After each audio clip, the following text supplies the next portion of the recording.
General Karzan of the Kurdish military took CBN News to the front lines. We crossed the fabled Euphrates River and passed the Mosul Dam.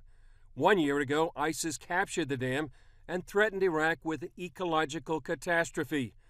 Destroying the dam would have sent a 60-foot wall of water all the way to Baghdad, killing as many as 500,000 people.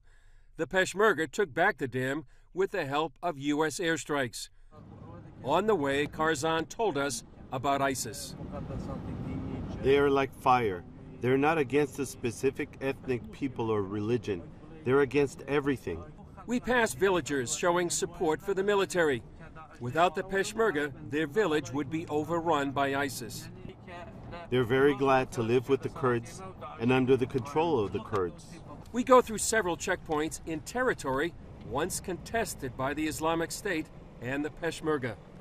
This is the most dangerous place for all of us and for ISIS. These places that you see weren't captured easily. They take us up to their base, but caution us not to take any video inside. This is the front lines between ISIS and Peshmerga. ISIS fighters are just about 500 meters away from this position. And a lot of people say this is a key sector because it controls the Mosul Dam. But more than that, many people say this is the battle line, the fault line between the free world and ISIS. These villages that you see belong to ISIS. Karzan commands this forward base. They believe that this is the line of the free world. This is why when ISIS comes to fight against the Peshmerga, they believe that they're crossing the border into Europe. Soon after we arrive, ISIS fires 2 mortars toward another Kurdish position. This is the only way they can show they're still active. Back at regional headquarters, we spoke with Major General Bajat Arab. Don't forget, the Peshmerga right now are fighting for the sake of the whole free world. If you wanted to take a look at the whole world, no one stands against ISIS. Look at what happened to the Iraqi army. No one fought ISIS, only the Peshmerga.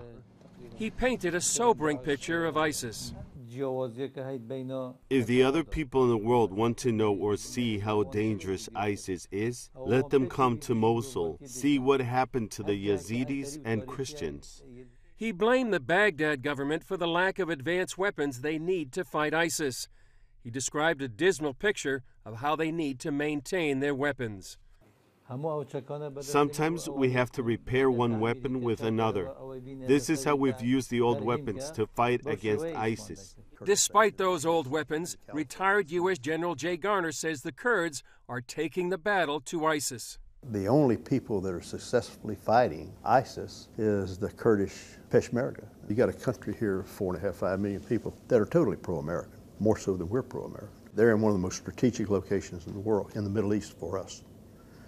To their east is our enemy Iran, to the south is our enemy Shia Iraq, to the west is our enemy Syria, and to the north is what we call a NATO ally, Turkey. Garner says Kurdistan is a military man's dream. You're at a perfect place where you could strike out of there at any of your enemies, plus you got support in the north with an ally. General Arab added how grateful he was to the U.S. We'd love to tell the American people that the Kurds are the only true friends they have in this area. The Peshmerga say a decisive factor in the battle against ISIS has been U.S. airstrikes, but they say with more arms, ammunition, and heavy weapons, they can make even more advances against the Islamic State. Chris Mitchell, CBN News, on the front lines with the Kurdish Peshmerga.